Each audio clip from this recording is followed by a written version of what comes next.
What is good, YouTube? Quinn Wade coming to you with that instant basketball analysis playoff edition. And we're going live on YouTube on the Analysis Playground on there exclusively, as we should and as we've been doing for months at this point. And we're going to continue doing that as much as we can. Indiana Pacers ended up routing the Cleveland Cavaliers in game four.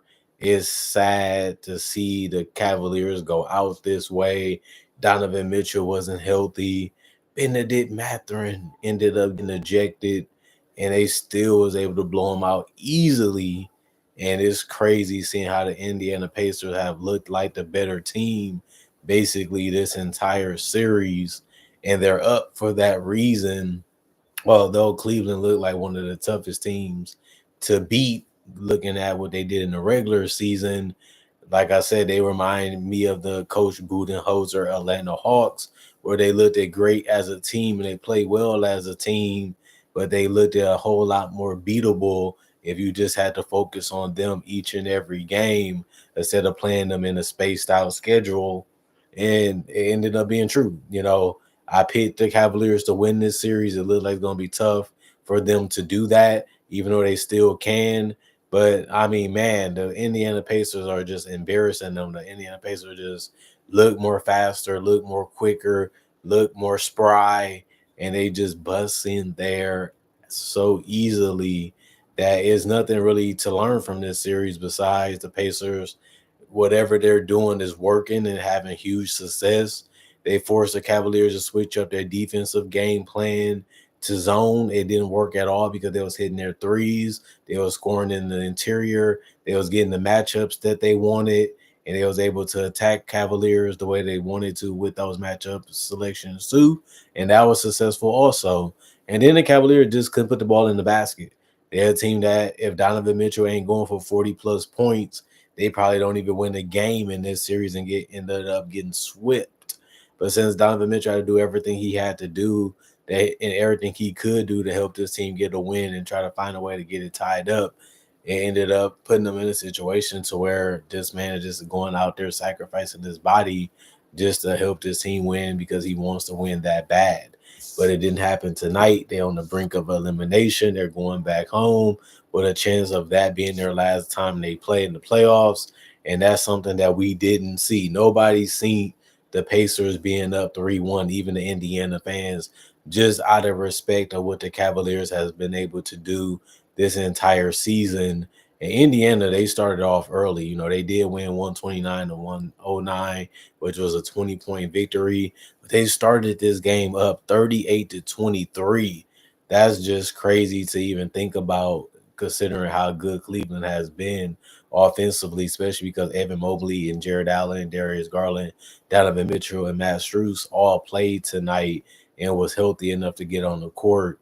And it just didn't end the way that they thought that it would, because the second quarter went 42-16 in favor of the Indiana Pacers. They did lose the third quarter 38-29. They also lost the fourth quarter 32-20.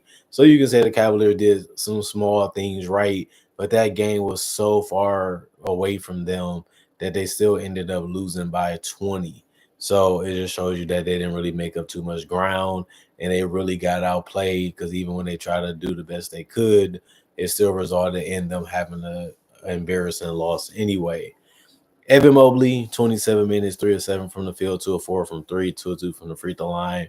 He did get 5 rebounds, and one of them was offensive with a steal, 2 turnovers, 2 personal fouls. He's a minus 27 in plus minus. He did get in double figures with 10 points, but by them not being able to defend and not being able to score, and him being out there on the island with perimeter players or trying to rotate to a shooter, it just was embarrassing for them defensively, because they have been one of the better defensive teams in the league, and that didn't really show up tonight. Jared Allen, 0-1 from the field. He only took one shot. You wouldn't believe that, but he only played 20 minutes. He was 2 of 2 from the free throw line, so he finished with 2 points. He also only got 2 rebounds. That's how hot the Pacers was in this game. One of them was offensive. He also got an assist and a block. He actually had 2 personal fouls, 2 turnovers, just like Mobley, but he finished as a minus 24 and plus minus.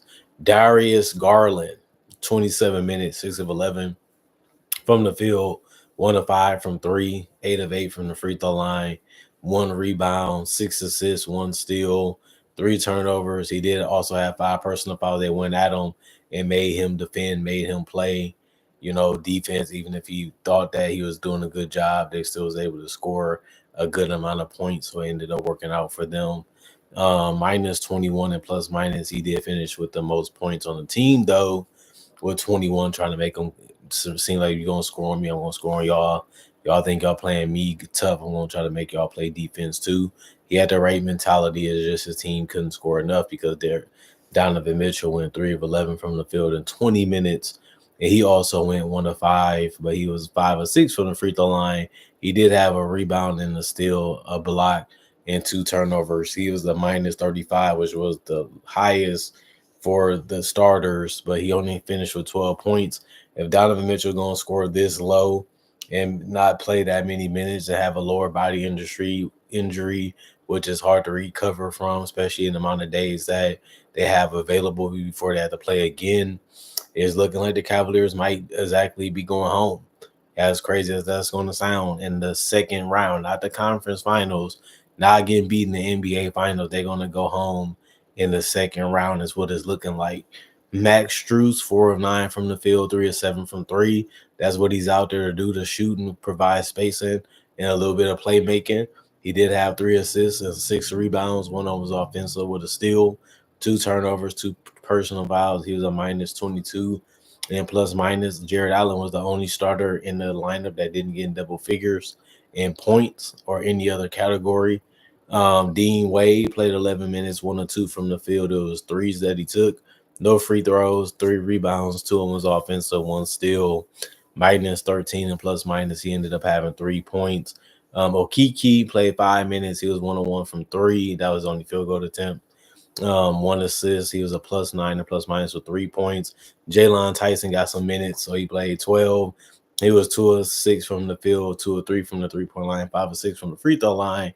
He ended up getting 2 rebounds. Also, they were always offensive with 3 assists in the steal, 2 turnovers, 2 personal fouls. He's a plus 12 and plus minus. He got in double figures with 11. He got a lot of chances and opportunities to do some things, and he took advantage of it tonight.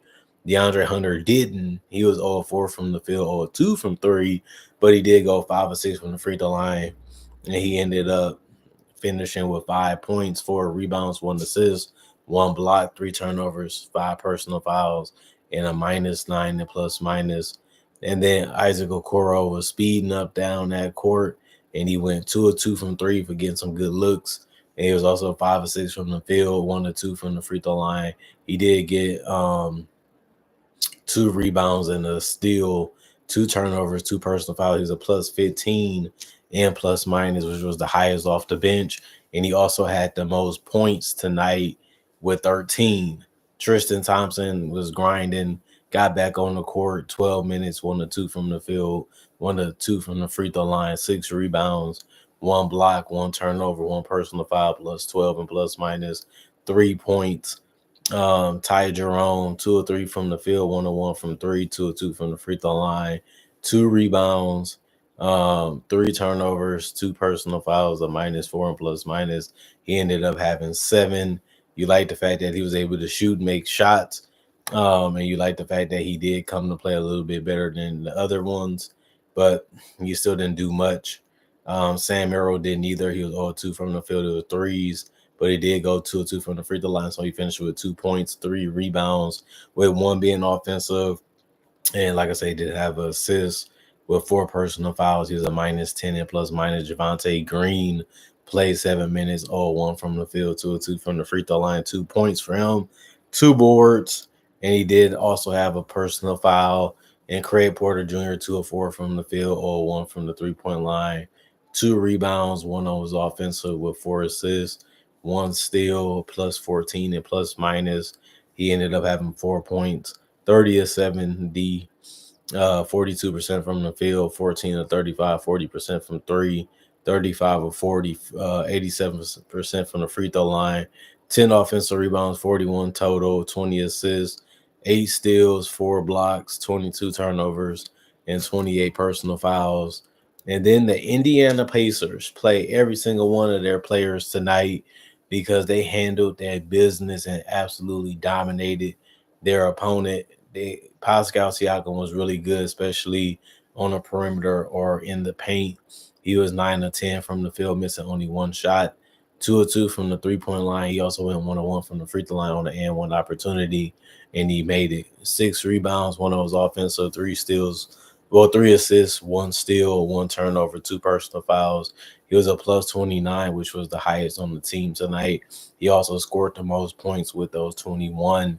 Aaron Nesmith, 23 minutes, 4 of 8 from the field, 2 of 4 from 3, 2 of 2 from the free throw line, 1 rebound, 4 assists, 1 turnover, 3 personal fouls, plus 27 and plus minus. He ended up having 12 points, just was hitting dagger after dagger because his shot was always open. It was just about him making it.